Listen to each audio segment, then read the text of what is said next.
Watch this video. Are some who have gone so far as to say that they want the 19th Amendment repealed. I would support that. And I'd support it on the basis that the atomization that comes with our current system is not good for humans. I'll show a longer part of that clip and make a video about it later, but I want to talk about this part. That's the current Secretary of Defense, Pete Hegseth, retweeting from his verified account that interview. When the Secretary of Defense shares a video from two so-called pastors who are calling for the repeal of the 19th Amendment, saying that women shouldn't be allowed to vote, that is not just Hegseth sharing his religious or political views, which would be a big enough violation of his oath. That is him, as the Secretary of Defense, directly attacking the Constitution.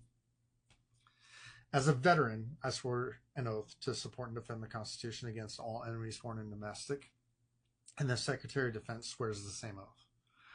That Constitution includes the 19th Amendment, guaranteeing people the right to vote regardless of sex.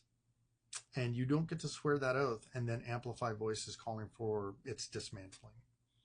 That's not disagreement over policy. That's undermining the very rights that we say in the military that we fight to protect. The U.S. military is supposed to serve all Americans.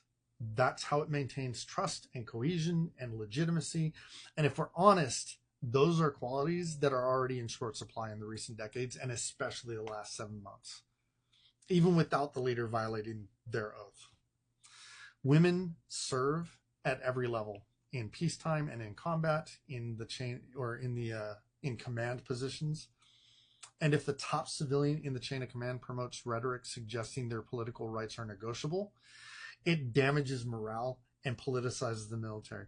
And that's not only likely a Hatch Act violation, it also breaks the long-held tradition and expectation that the Secretary of Defense, once appointed, is to remain politically neutral.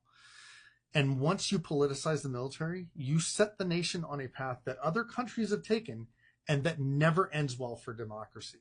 And we've already seen signs of this under Hegseth and this administration, with the removal of DEI language and programs and the prejudice against and forced discharge of transgender military service members and the deployment of the U.S. Marine Corps to Los Angeles. So they're already politicizing the military. And when Hegseth was nominated, I was very loud that it was a mistake and an embarrassment to our entire military. And other veterans, some that I served under and some that I served alongside, told me to calm down and to just, quote, wait and see.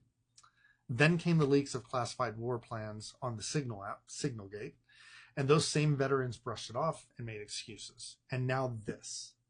So guys, is this what we're waiting for? Because at this point, it's not about left or right. It's about whether the person overseeing our military respects the Constitution and the principle that our armed forces is supposed to defend it for the whole nation, not just one ideology. And right now, that principle of defense is under threat. And if we don't speak up, we're telling future leaders that politicizing the military is fair game. And once that door is opened, history shows that it is hard to near impossible to close. And so here's what we do. We pay attention and we speak out about it, and we don't let this slide like we've continued to let things slide. And I know this feels redundant at this point, but call your reps and demand that they investigate this as a Hatch Act violation and hold him accountable. The military answers to the Constitution, not a political party. And if we forget that, democracy doesn't survive.